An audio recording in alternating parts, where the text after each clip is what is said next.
I was stupid and I let her take control of it. And then she'd go to school and some wee fucking smart ass guys went, I'll trade you this for that. And then she traded away most of her good cards like a fucking idiot. It's funny when you think about school because you guys are of an age the same as me, but do you remember pogs? Yeah, man. So Plasmas as well. I've got a pog story for you, right? I used to collect pogs and SPL stickers. These Yes, stickers, they're right? great, man. There was one year I completed an SPL sticker book, but all I needed for about 2 whole months was a Gordon Jury when I played Strangers, right? Yeah, not a shiny or nothing, just a normal Gordon Jury. And like every day I'd go to school and everyone had their big piles. It was like, you got a Gordon Jury. Nobody had a Gordon Jury. Eventually, some guy who I was in primary 6, a P7 came over to me and was like, you're the guy that's looking for a Gordon Jury. I was like, aye. I was like, I'll give you, you can have my whole pile if you want. He was like, no, I just want pogs for it. So I gave him like 50 pogs for a Gordon Jury sticker. That was all my pogs.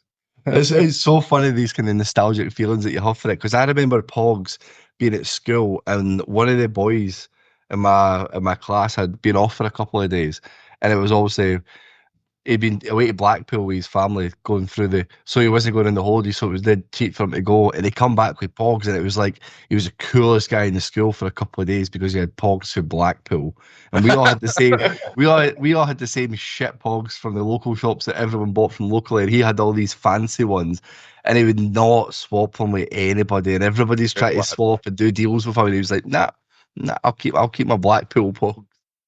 Sorry you don't speak moron as well as you, but let me try. What the hell is supposed to do, you moron? It's a moron. That's not against the law. Gun! You fucking moron! Dressed up like Batman. Because he is Batman, you moron. What are you, a fucking moron? Ah! You moron. Drop dead. Moron. Whoa! Up here, you morons. Stepping morons like yourself. Me down, you moron! Hey, moron! But these kind of things are like you were mentioning just before we started there about your daughter getting into collections and you were buying her booster packs and stuff, but virtual is taking over for that now. People don't really tend to collect books or stickers anymore as much. It's all about going to Fortnite and buy all the skins that you can get, and FIFA and buy all the packs that you can get just to get the cards. And it's the same feeling that we had when we were younger, where we had to take our pocket money to go buy these things. Kids are spending it on virtual versions of this. I'm still delighted that I managed to get out of the Ultimate Team addiction that I think you're still quite heavily in. I was about to say, you're using that term kids very loosely there. Well, I don't buy packs, but I'm even sadder than that. I spend fucking hours upon hours playing the actual game to unlock players that I'll never ever use in the game. But it's and I've always said when it comes to playing FIFA, I treat it as a card collecting game. Like I will spend time in there to buy the players within the game to have them as part of my team, but I might never ever use them. But they're within my card collection. We spoke about Pokemon to start this whole thing off. You got to catch them all. You got to get them all, man. 100%. Do you know what's missing though? Cheggies. Cheggies. Kids don't play with Cheggies anymore. I remember I used to fucking soak them in vinegar and all that nonsense. But there used to be a whole big thing. It would get to a certain time of year, and there would be like a mass of kids in one particular tree chucking sticks up to get finished Cheggies and all that, and then. It's just not a thing at all anymore. It's like to us, it's like if I was trying to get a kid now to want to play with a chestnut that falls from a tree, it's equivalent to like when we were young and kids would like apparently Victorian kids played with like a stick and a wheel, like a stick and a hula hoop. Like that was their thing. Drilling holes through your chestnuts, put your fucking shoelace through. Shoelace in it. Aye. It's that whole thing of like the generations. You know, like you'd hardly ever see Wayne playing at all. Like you didn't see like games like Heidi Tig and that going on, like none of that happens at all now. Or playing Kirby. Kirby was brilliant. Too dangerous to play Kirby now. Like so even just explaining that game, you're chucking a ball and you get extra points when you throw it over a moving car. Because when I grew up playing Kirby, my house was on the corner, so you had to play it at an angle. So it was like getting launched across cars at an angle to try and hit it, and then it would bounce right into the middle of the road, and you didn't even think twice. You just fucking sprint every day right in the middle of this road to get it. When I take my daughter to school every day, and at the same time every day, this dad must take his boy. We must leave the house at the same time. and him and his boy kick a football together the whole way up to school, and it's the coolest wee thing ever because they do it. Love that. But every time that they are, Yeah. every time. There he is. There's the big man. Every time that they're kicking this ball, the wee boy inevitably always kicks it into the middle of the road. And I know it's coming now, so I slow down, come in, and I just wait, let the wee boy get it. And the dad's always like dead apologetic. But I'm like, nah, mate, you're kicking a ball with your son. He's not walking with a phone in his hand. Fucking crack on. Like, I don't mind at all. Did you, Dave, on you go. you go for it. I was going to say, did you ever collect anything as a wee guy, like pogs or stickers or cards or anything like that? Kids' souls. That's a podcast band. Sean's tears he collected on a daily basis at school. Just bullying victims is what Dave collected. Oh, he's gone silent. Well, I think, is it? Oh, are you asking me? I was asking you, Dave. Yeah, did you ever collect? Oh, right. No, really, but, well, I say no, really. I used to get Match magazine every Thursday. Mind the old Match football magazine, like more for kids and that. And I had an absolute massive stack of it. But yeah, that's probably about it, really. And then that progressed to Zoo and Nuts as you got a little bit older Ah, and changed your match. Yes. The sports coverage, obviously. Where All are we three in were the the, same purpose. the reviews? Have we? We're killing time until you arrive, is what we're doing. Oh, have we not started yet? Now, we've been talking about collecting old cards and cheggies, and mostly to lead into a segue of going, technology's really changed everything, hasn't it? And then Kyle's going to talk about Black Mirror, aren't you? A really good way. Well, Dave's just joined us. So, for those of you that are listening, welcome into another episode of Morons Reviewing Everything, where we are going to be talking about a TV series which is not wrestling this week. Daniel has just alluded to the fact we're going to be talking about Black Mirror. We are going to be starting off with Season 1, Episode 1, the National Anthem. Prime Minister Michael Callow faces a shocking dilemma when Princess Susanna, a much-loved member of the royal family, is kidnapped. So we have decided to spend some time watching Black Mirror, and we will review each of the episodes of Black Mirror from start to finish. We're going to have a slightly different review process that we will talk about as we go on. Daniel will give a little bit more explanation to that as we go. Technology, though. Technology is potentially scary thing to have, and I think these episodes start to explain that as we go on. But let's come to you first, Hunter. Prime Minister. Yeah. And these actions. What do we think? Well, we've got to be fair. This is just like, is it not like a slight bend on the truth of what actually happened? What David Cameron got up to when he was eating? Rumoured to have got up to when he was eating anyway. That the only difference being that was the televised live to the nation. I mean, the premise. I don't know what you're talking about. Apparently, David Cameron did this voluntarily. What happened to this Prime Minister? So I think I read it as part of like an initiation thing at university. He had to put his dick into a pig's mouth. That's dangerous, man. Pigs can eat people. Like, aye. A pig I don't know if it... munch your dick right off. I think. You've never seen Hannibal? Oh, dangerous bastards. Pigs can turn a man into nothing within a day. So I've heard. There's been a bit of research went on there, hasn't it? But I suppose the bit you missed out in your wee synopsis there, just for people listening, if you haven't yet watched this episode, what he's got to do to get back this princess is shag a pig on national television. And that's kind of, obviously the actual premise for it is the power of people's opinions through media, right? So the main sort of thing that's going through it is at first everyone's like, "Why? Come on, you can't make him shag a pig." And then within 2 days, everyone's like, "No, you've got to fucking shag this pig. Like, you need to do it." And he's kind of forced into that corner, man. But sorry, Hunter, you were telling us about your overall thoughts. Aye. So again, I thought obviously it is very well acted out and played out. I mean, obviously none of us have never been on the inside of a war room or whatever it is, but they are very sort of dramatised and sort of, obviously they must do a bit of research to speak to these people that are in these scenarios or have experience to kind of gauge how that all that goes on, like who's on the inner circle and all this stuff, and kind of what are these things go on. So it is quite intense. Obviously, you've got a guy who's basically woken up in the middle of the night to get told that he's got to make love to a pig in like 60 rules or whatever it is. Like, and then it's obviously the turmoil that goes through with the struggle it then puts on his relationship with his wife, and like I just talking about the public opinion, like he's not going to do it, and then when he does it, and then the whole country then come at a standstill, like everyone just forgot. I mean, there's like one of the bits is like the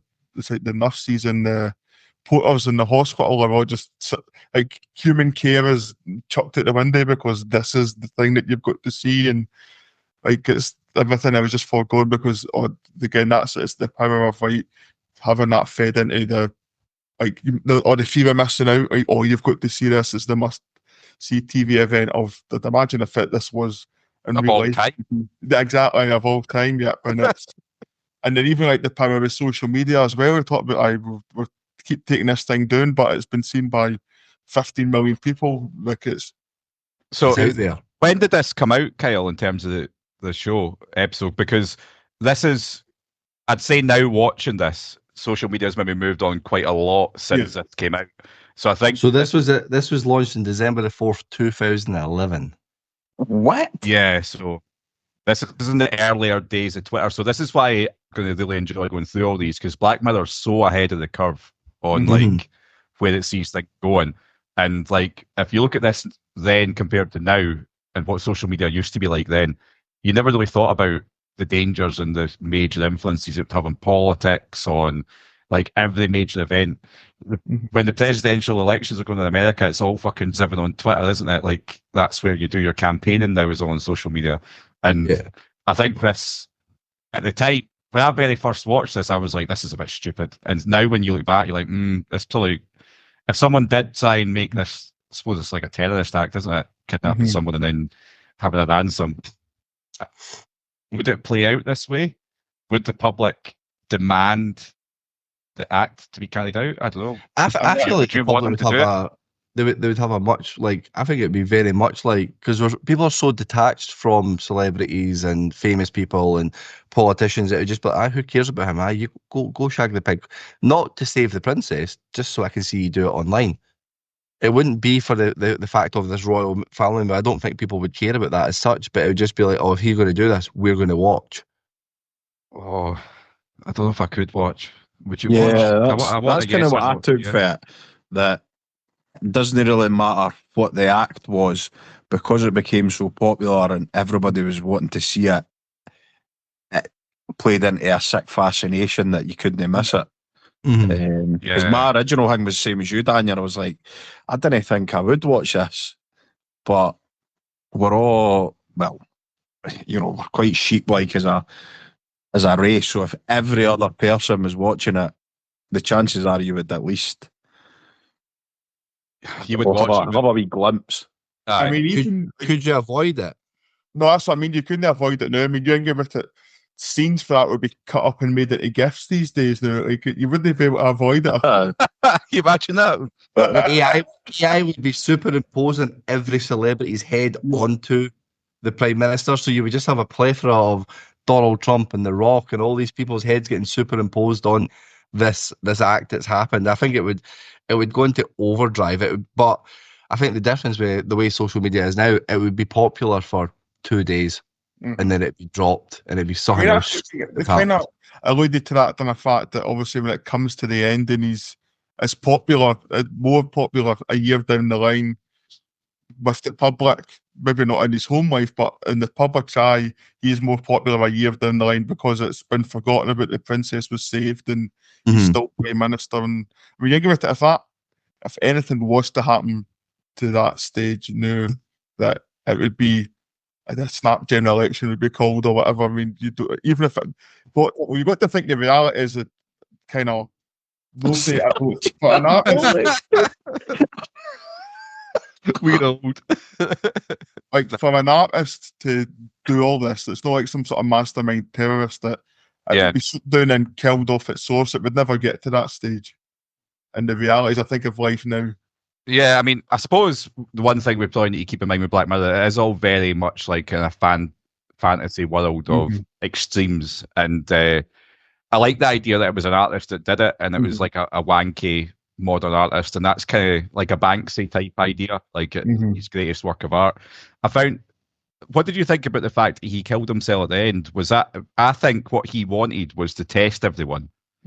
Like to go like, surely you're not going to actually want to watch a guy shag a pig, and surely you're not going to actually do it, because he obviously had no intention of ever harming this citizen, right? Yeah. He always planned to let her go at the time, and if everyone had just not engaged in the nonsense, she would have been fine and nothing would have had to happen. But I think we just can't help it, can we? As humans, you've got to be, you get sucked up into it.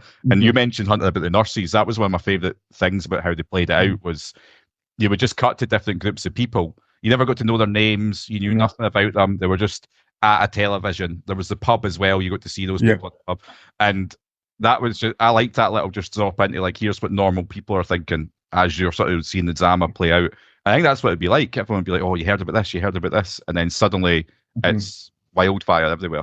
Do you think it's quite telling? Yeah. Obviously, the whole idea was to have the whole general public watching it, because how long? I can't remember exactly. How long was it she was released and found before they were able to get? She was released before it even happened. About minutes or something. She's wandering around the streets of what would be an incredibly populated area where people would be able to find her and get the information out there.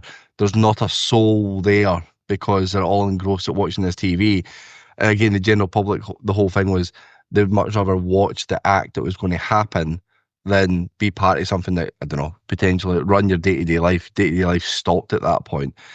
And it is, I suppose, it's a similar things. Those car crashes happen in the motorway and everybody slows down to have... Yeah, and it's the curiosity and, oh shit, what happened there? And then it gives people something to talk about. And it's quite sad when you think of it like that. The excitement of your life at that time is someone else's downfall. And they had to keep it a secret for him, didn't they, at the end, that she'd been found beforehand? Because can you imagine that you did that for nothing? Can you imagine?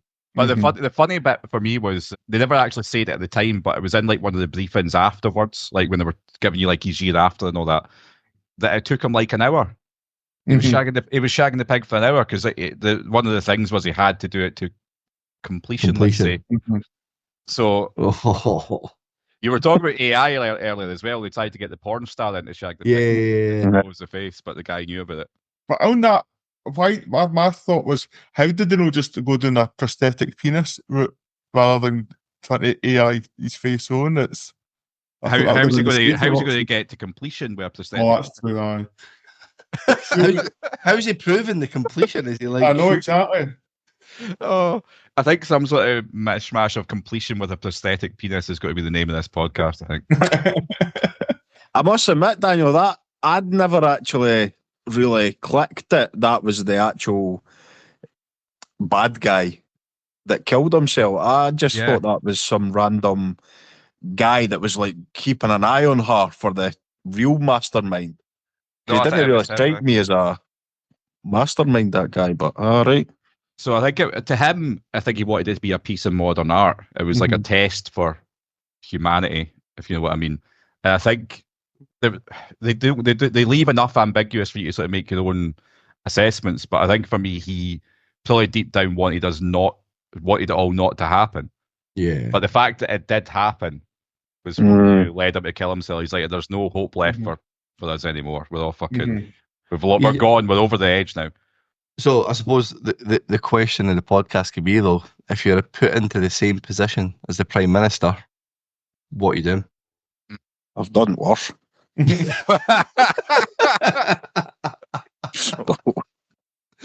I think it's probably one of them, like, see, as when you grow up in that and at school, and we even do it now because we're immature, like you say, oh, would you do this for £1 million, or would you do this to save your mum's life and all that? So it was really the first time actually that anything like that had, like, been made, like just the playground talk. Oh, would you do this for this? And so good point, actually, that's exactly what it is. It's like, what's the limit that you would need to do this horrible thing?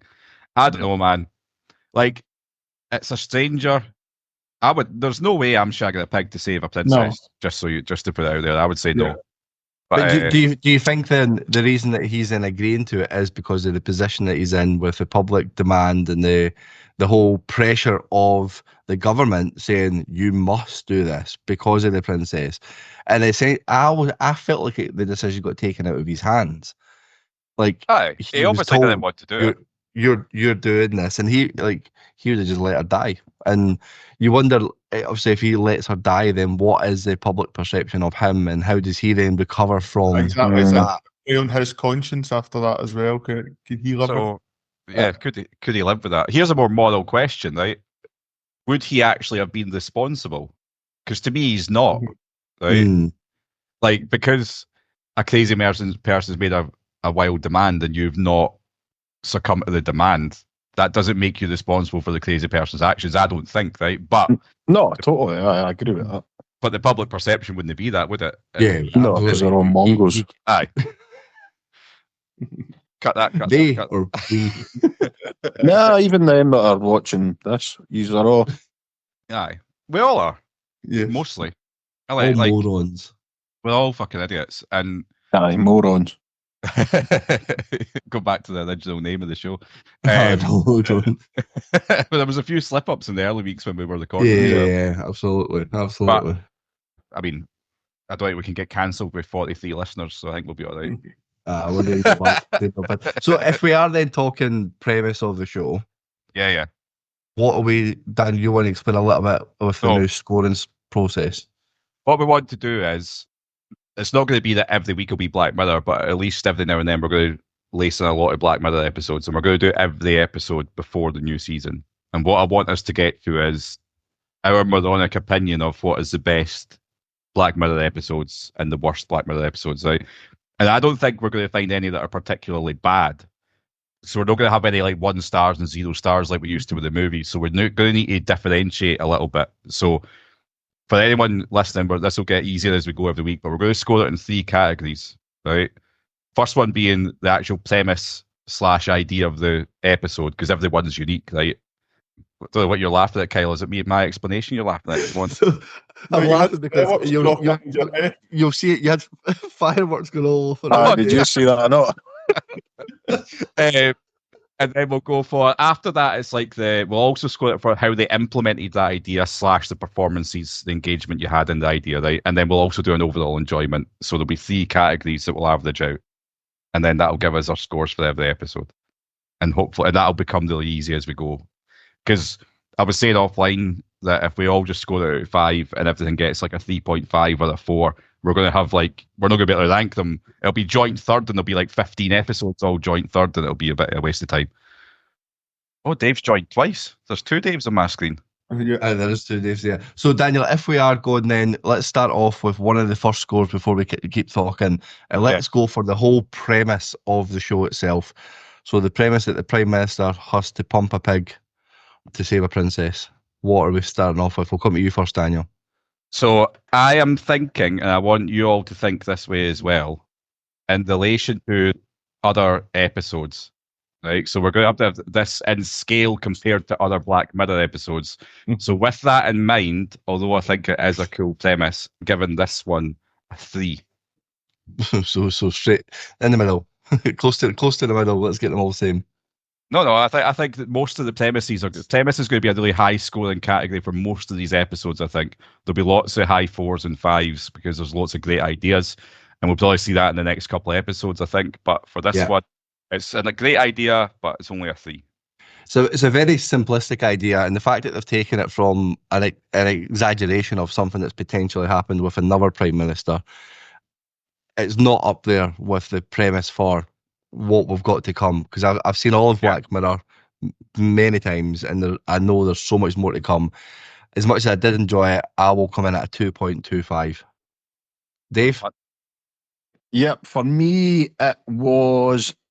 I mean, this was the very first one I ever watched years and years ago, and then in rewatching it kind of lost its impact, I would say. So probably right down the middle for me, 2.5. Premise. Lovely. I think I'm going to go with 2.5 as well. And again, I think it's because what you alluded to, Daniel, as Black Mirror evolved, there's so much more out there that's coming to fruition. It's further evolved and is much better premise that 2.5 for me. It's a good start, but again, as you said, it's not bad mouthing the episode at all. Of course, I think that's very fair. So for premise, we've got a 2.56, right? That's where we are for premise, and then we'll average out for the other categories later. And in terms of the acting performances and stuff, this is a hard one to score because the more episodes that we go throughout with Black Mirror, the bigger and better actors come into it, and it starts obviously get a little bit more popular. I just think that this one was quite basic in terms of the storyline, so they didn't need to have much acting or overacting in it at all. It was very it was just all about the shock factor and what was going to happen, and I feel like that took my attention away from concentrating on, he was particularly good in this or he was particularly good in that, because we've got a few episodes coming up, and when we get to season 2s and 3s, where some of the acting performances are incredible. Like, they stand out like a sore thumb, and I think the next episode that we'll talk about, that will come up quite highly when we talk about acting performances. So I'd probably say the acting performances were less than the premise for this for me, and I would come down at a 2 for acting performances. Cool. So I am in full agreement. I think I like the idea of it better than the implementation. What I would always say is I recommend Black Mirror to a lot of people, and what I always say is don't start at episode 1. Right? and there's not that it's not good, it just doesn't. For me, this is the one, and I think this is going to end up bottom at the end of the whole thing. I think that I'm going to predict now this will be the lowest scored episode. And I think it's because as it develops, it's got Black Mirror's got a real theme and feel to it. And this one feels like it's just slightly outside that. So even how well it's performed, like I think the guy that plays the Prime Minister is good, but it feels a little bit slapsticky. Like it feels a bit, I don't know, there's almost like a bit of a comedy value to it. So I'm with you, I'm also giving it a 2. Let's carry on the score, and then we'll come to Hunter this time instead of Dave. Make it 3 2s on the board again, similar to what you have said. And what touched on the episodes coming up where active performances are above and beyond what you'd expect from 45 to an hour long episodes or something. And this was, this as you say, that the premise is in the story. You could put anyone in there and it doesn't change. Nobody was asked to deliver it out with the boundaries of their ability in this story. That's probably a really good point there. You could put any actor into this episode and have the exact same episode, whereas a lot of the ones coming up, it would be a completely different story with different actors in it. Agreed. Oh, spot on. Hunter, I'll cut you not already. Hunter. I've not even had a drink tonight. Dave. It's a full house too. Didn't blow me away. It was fine-ish, and that's about it. You've said everything that needs to be said. Lovely. Keeping my calculator app down there. That was nice. Burnsy would still get it wrong. But I know you've not had a drink tonight, Kyle, but I've certainly had a drink of this lovely premium beer from Holland in the latest box from Beer 52. And I managed to pick that up. And when I first joined, I joined because there was a special code that we had here at the Morons that anyone else can get as well that's listening. How do they go about that, Kyle? All they have to do is go to www.beer52.com/morons. That's MORONS for those morons out there that can't spell. You'll get a free case of beer. From what batch did you say? Holland? Well, it's Holland at the moment. You might have to stick in with it for a while to get the Dutch box. I don't know what the new customer box is at the moment, but they're all fucking delicious beers. You'll get some delicious beers for fuck all is what will happen. And if you do get a beer from it, let us know your thoughts. It'd be good to get your review on these incredible craft beers. Look at that. We're getting fucking good at this. Well, we get the last category alcohol done, and I'll get the calculator out for the overall scores then. Yeah, just let's go with Dave first this time. Oh, I've frozen. He's frozen. Did I disappear there? You were still talking. You're making life hard for me. I'm going to have to sit and cut parts of this up here so that we're getting a continuous conversation going. If I can be arsed, that is. What's the third premise? The third category? Overall enjoyment of watching it. So take away any technical or like overthinking about it. Just how did you enjoy watching it? Probably 2.25. Cool. Yep. Coming up. No, 2.25. Not your most proud wank, but no your worst. Below average. Daniel? I enjoyed it a bit more. So if I overthink it compared to my enjoyment, I'm slightly. I'm talking shit here. I'm just going to give you my number. 2.75. I like that, catching yourself mid-ramble talking shit. Yeah. Get the score out.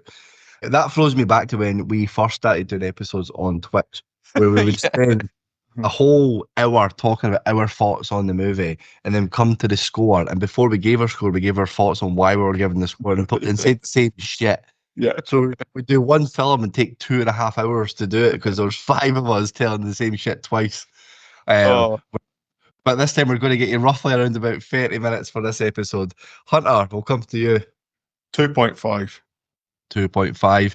And it's not a Dunter Alliance this time, but I will join Hunter in that 2.5. I think I've seen it several times. It's not a bad episode. And I disagree with you, Daniel. I do think we've got worse to come than this. Oh, right. Okay. Interesting. There's some that I find are unwatchable. Really? Remember, we're not. Are we going to do Bandersnatch? Oh, you can fuck right off for Bandersnatch. Here's my idea, right? If we do all of them, we should do Bandersnatch as a live watch, and we make the decisions together. As we come. Have you watched any of you two, Hunter or Dave, watched Bandersnatch? No. I know what it is, and I'm pretty sure I had a wee exploration of it years ago, but it's almost like, remember you used to get those Goosebumps books where you could pick your own adventure, so at the end of the page it would say, for this go to page 27, but for the other thing go to page 40. Yeah.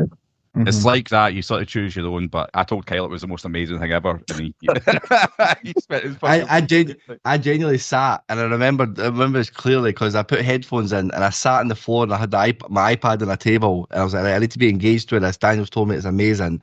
And I sat and I went through it. I think I was in about an hour and a half in and I'm like, this is fucking shit, but I've obviously doing something wrong here because Daniel's told me how amazing it is. So I started it again and went the opposite to what I did.